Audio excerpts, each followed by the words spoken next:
दोस्तों मैंने आप लोगों के लिए एक चैनल बनाया है और इस चैनल का जो मेन एम है वो ये है कि आने वाले समय में 2024 में और 2025 में बहुत सारे गवर्नमेंट जॉब का एग्ज़ाम होने वाला है।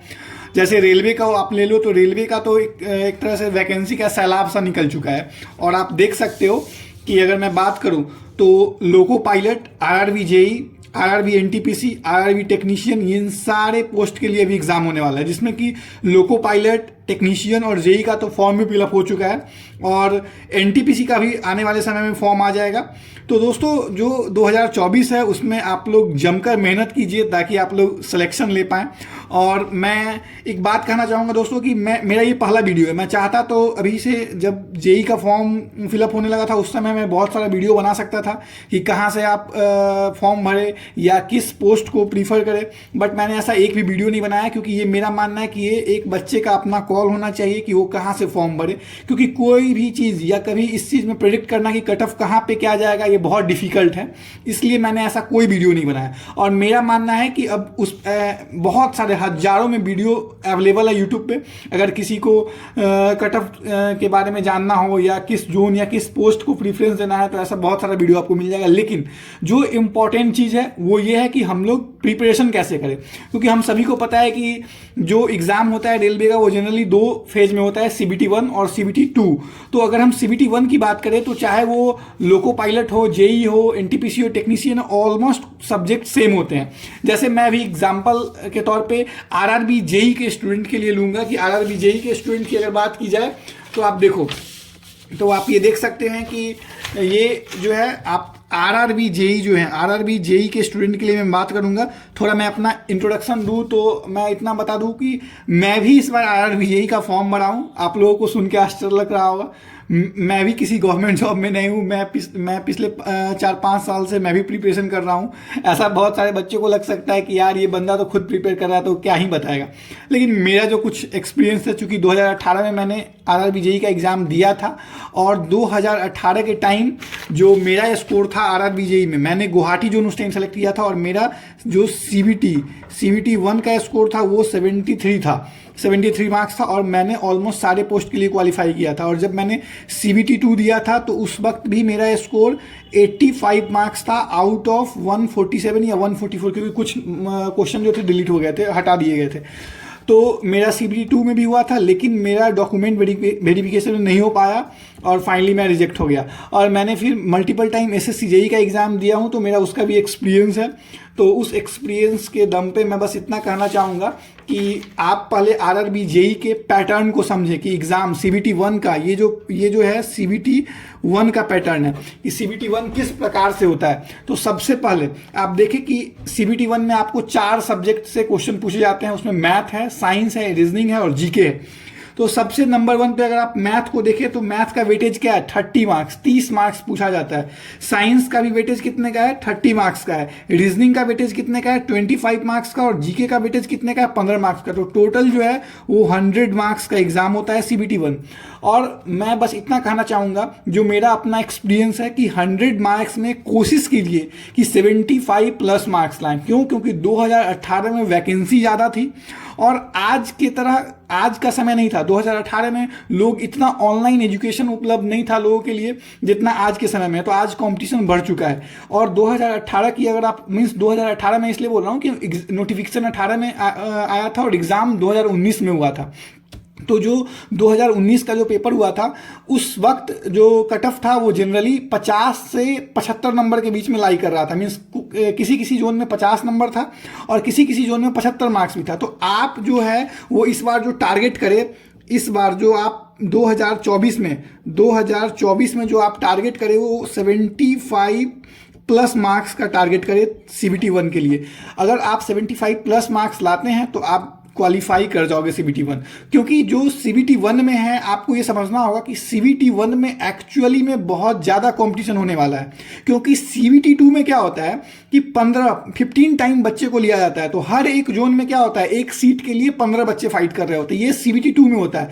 लेकिन CBT 1 में क्या है, किसी को नहीं पता है कि किस जोन से कितनी फॉर्म फिलअप हुई है। बस आपको पता क्या है कि वैकेंसी किस जोन में कितना है। इसलिए कुछ भी प्रेडिक्ट कर पाना बहुत डिफिकल्ट होता है। तो CBT 1 अगर आप क्लियर कर ले जाते हो तो फिर आपका अपना टेक्निकल सब्जेक्ट होगा आरआरबी जेई में, जैसे जो सिविल ब्रांच के हैं उनको सिविल का पेपर होगा, जो मैकेनिकल के मैकेनिकल का, जो इलेक्ट्रिकल के इलेक्ट्रिकल का पेपर होगा, जो कि पिछले 4-5 साल से आप पढ़ते आ रहे हो, एटलीस्ट इंजीनियरिंग के टाइम से आप पढ़ते आ रहे हो। लेकिन जो ये CBT 1 है, ये बहुत सारे ऐसे बच्चे हैं जो कि CBT 1 में पिछड़ जाते हैं, जिनका CBT 2 अच्छा हो सकता था, जो टेक्निकल सब्जेक्ट में अच्छे हैं, लेकिन उनका मैथ, साइंस, रीजनिंग, जीके में उतना स्कोर नहीं हो पाता और CBT 1 में वो डिस्क्वालीफाई हो जाते हैं।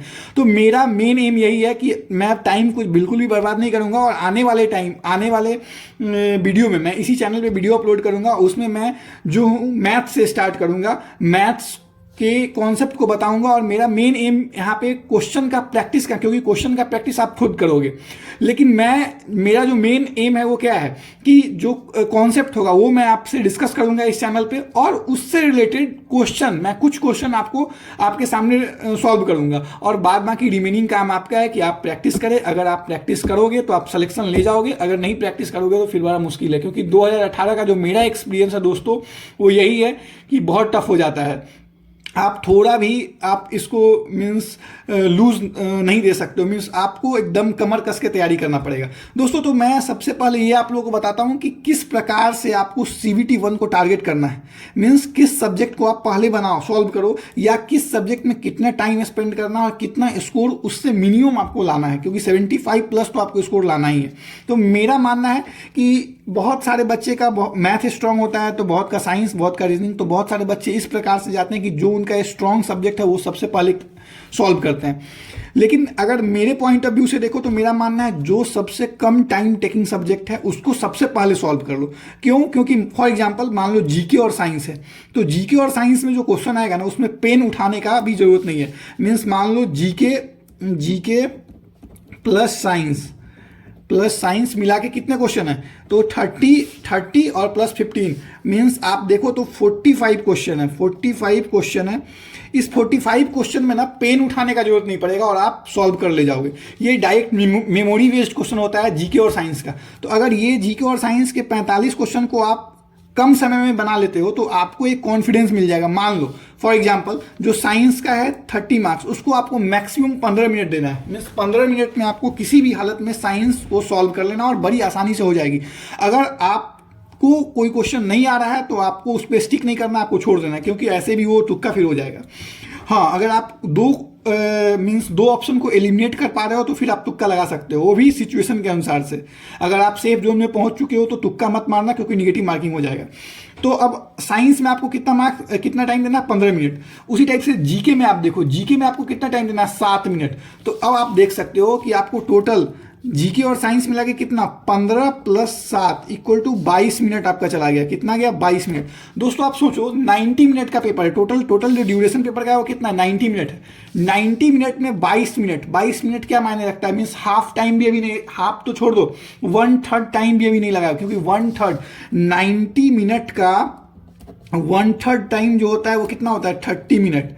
तो आप 1/3 से भी कम टाइम में आप कितना क्वेश्चन सॉल्व कर लिए? 45 क्वेश्चन, ऑलमोस्ट 50% क्वेश्चन सॉल्व कर लिए।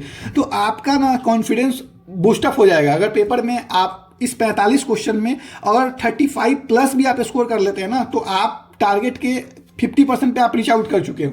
तो आप कोशिश करो कि जीके और साइंस को पहले निपटाएं, और मैंने आपको टाइम ड्यूरेशन बता दिया कि 15 मिनट में कोशिश करिए कि साइंस के पेपर को खत्म करें, साइंस के क्वेश्चन को, और 7 मिनट में जीके के क्वेश्चन को खत्म कर दे, मीन्स 22 मिनट में। उसके बाद अब डिपेंड करता है मैथ और रीजनिंग में किस में ज्यादा इंटरेस्ट है। अगर किसी को रीजनिंग में, क्योंकि रीजनिंग बहुत स्कोरिंग होता है और मैथ भी उतना ही ज्यादा स्कोरिंग है, जिसको आता है वो ले जाएगा इसमें। 55 में ऐसे भी बच्चे मिलेंगे जो मैथ और रीजनिंग मिला के जो 55 मार्क्स है 50+ लाएंगे। तो आप समझ लो, अगर मैं रीजनिंग की बात करूं तो मान लो 25 मार्क्स है और 25 मिनट आपको टाइम देना है। मीन्स हर एक क्वेश्चन पे आपके पास 1 मिनट है। और अगर मैथ की बात करें तो आपको 30 मार्क्स है, 35 मिनट टाइम देना है, क्योंकि कुछ कैलकुलेशन मैथ में हो सकता है, इसलिए आपको 5 मिनट और मैंने एक्स्ट्रा दिया है।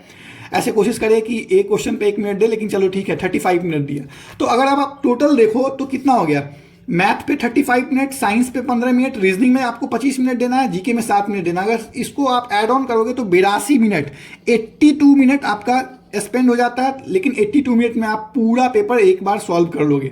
जितना क्वेश्चन आपसे बनना होगा बन चुका होगा। अब रिमेनिंग जो 8 मिनट बचा दोस्तों, ये 8 मिनट मैं रिवीजन के लिए रखा हूँ। इस 8 मिनट में आपको क्या करना है, रिवीजन करना है। कई बार होता है ना कि छूट गया, आ रहा है, उस टाइम टिक नहीं लगाए थे, तो एक बार बैक में सारे क्वेश्चन को देख लो। 8 से 10 मिनट बच्चे का टाइम बच जाना चाहिए, ताकि वो प्रॉपर एक बार पेपर को रिवाइज कर ले कि कोई क्वेश्चन आता हुआ तो नहीं उनका छूट रहा है, या किसी में गलत टिक तो उन्होंने नहीं किया है।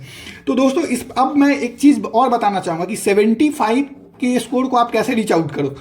तो जो जीके है ये बहुत ही अनप्रेडिक्टेबल है। इसमें 15 में 10 प्लस लाना भी डिफिकल्ट हो जाता है कई बार। तो मैं बस जीके में बोलूँगा, आप कोशिश करो 8 प्लस स्कोर कर लो। 8 से 8 नंबर भी कम से कम आप स्कोर करो, क्योंकि मैं मिनिमम बता रहा हूँ। मैक्सिमम आप जितना स्कोर कर सकते हो कर लो।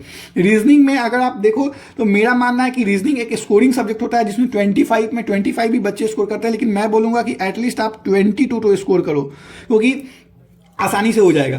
साइंस जो है 30 मार्क्स। साइंस में बच्चे अगर डिफिकल्ट क्वेश्चन आ गया तो सॉल्व करना थोड़ा डिफिकल्ट होता है, क्योंकि मेमोरी बेस्ड क्वेश्चन होती है, लेकिन फिर भी आपको कोशिश करना हो कि 80% मार्क्स तो लाया जाए साइंस में। मीन्स आउट ऑफ 30 कोशिश कीजिए कि इसमें भी आपको 22 to 24 मार्क्स आ जाए। मैं 24 लेके चल रहा हूँ कि 24 मार्क्स आप कोशिश कीजिए कि आपको आए। और मैथ्स 30 का है, तो आप कोशिश करें कि मैथ्स में भी आपको क्या 20। मैथ्स भी बहुत स्कोरिंग सब्जेक्ट होता है, लेकिन मैं ये नहीं बोलूँगा कि आउट ऑफ 30 ले आइए, क्योंकि थोड़ा डिफिकल्ट तो है ही, लेकिन कोशिश कीजिए इसमें भी आपको 24 मार्क्स आ जाना चाहिए। अब आप देखो तो 24 कितना हो गया, 48 और 22 अगर आप देखोगे तो 70 और 8 78 मार्क्स, मीन 75 प्लस मार्क्स आप अचीव कर लिए। कितना कर लिए, 78। और अगर आप दोस्तों CBT 1 में 78 मीन्स अगर आप CBT 1 में 78 मार्क्स लाते हो तो आप CBT 2 के लिए 100% सेलेक्टेड हो।